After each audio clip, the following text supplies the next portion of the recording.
ஆண்டவருடைய நாம மகிமைப்படுவதாக. அன்பானவர்களே, இன்றைய வார்த்தைக்கு உங்கள் அன்புடன் வரவேற்கிறேன். இன்றைய தியானத்துக்காக ரோமருக்கு எழுதின நிருபம் 12வது அதிகாரம் 19வது வசனத்தை வாசிக்க கேட்போம்.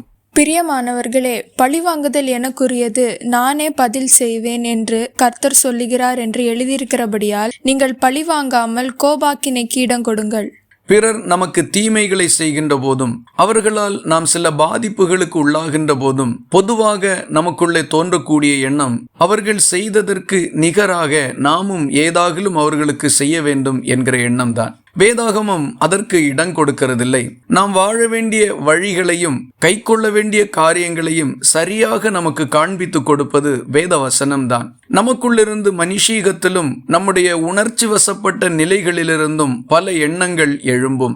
ஆனால் அவைகள் சரியானவைகள் தானா என்பதை நமக்கு உணர்த்தி காட்டக்கூடியது வேத வசனங்கள் தான். நம்முடைய சுபாவங்களை தராசிலே வைத்து மறுபக்கத்திலே வேத வசனம் என்கிற நிறை கற்களை வைத்து நிறுத்து பார்க்கும் போது நம்முடைய சுபாவங்கள் எத்தன்மையுள்ளது என்பதை நம்மால் அறிந்து கொள்வதற்கு முடியும். அப்படி ஒரு மனுஷன் தன்னுடைய சுபாவங்களை சரிப்படுத்திக் கொள்ளுவானே ஆனால் கர்த்தருடைய பார்வையிலே அவனே விலையேற பெற்றவனாய் இருப்பான். இந்த வசனம் நமக்கு இந்த காலை வேளையிலே உணர்த்தக்கூடிய ஒரு காரியம், பிறர் நமக்கு எந்த தீமை செய்தாலும் பழி வாங்குகின்ற எண்ணம் ஒரு காலம் நமக்குள்ளே வரக்கூடாது. உலக மக்கள் தங்களுக்கு பிறர் செய்கின்ற தீமைக்கு பதில் தீமை செய்கின்ற போது அடுத்த முறை அவர்களுக்கு அந்த பிரச்சனைகள் உண்டாகிறது இல்லை.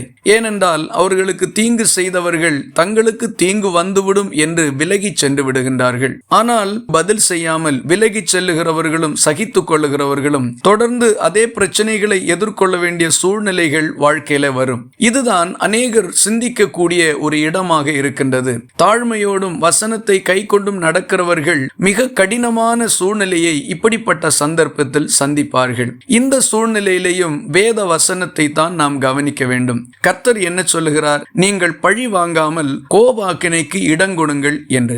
நாம் அவர்கள் செய்த தீமைக்கு பதில் தீமை செய்து விட்டோமானால் நாமும் அவர்களைப் போல மாறிவிடுகிறோம். கர்த்தர் நமக்காக யாதொன்றும் செய்ய முடியாத அளவுக்கு போய்விடுகின்றது.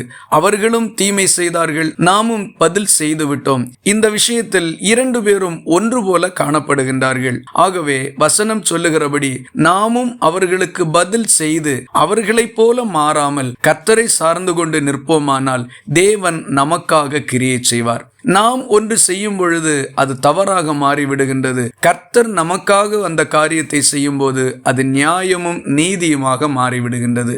ஆகவே நமக்கு தீங்கு செய்கிறவர்களிடத்திலே கர்த்தர் நீதியும் நியாயமும் செய்யட்டும். நாம் ஆண்டவருடைய பிள்ளைகளாக வசனத்தை கை கொண்டு வாழுவோம். எல்லா தீங்குக்கும் விலக்கி காக்கிற கர்த்தர் இந்த நல்ல சுபாவத்தை நமக்கு தருவாராக. கர்த்தரே நமக்கு துணை நின்று நியாயம் செய்வாராக.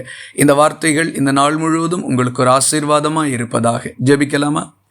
எங்களை நேசிக்கிற அன்பு நிறைந்த நல்ல ஆண்டவரே, நாங்கள் உம்மை நன்றியோடு துதிக்கிறோம். பிறர் எங்களுடைய வாழ்க்கையில செய்கிற தீமைக்கு நாங்களும் பதிலாக தீமை செய்யக்கூடாது என்றும் கர்த்தருடைய கோபாக்கினைக்காக நாங்கள் காத்திருக்க வேண்டும் என்றும் நீர் எங்களுக்கு கொடுத்திருக்கிற நல்ல ஆலோசனைக்காக ஸ்தோத்திரம். இப்படிப்பட்ட நல்ல சுபாவத்தோடு நடந்து கொள்ளக்கூடிய மனநிலையை எங்களுக்கு தாரும். ஜெபத்தை கேட்டதற்காக ஸ்தோத்திரம். இயேசு கிறிஸ்து மூலம் வேண்டிக் கொள்கிறோம் எங்கள் அன்புள்ள நல்ல பிதாவே, ஆமென். கர்த்தர் தாமே உங்களை ஆசீர்வதிப்பாராக.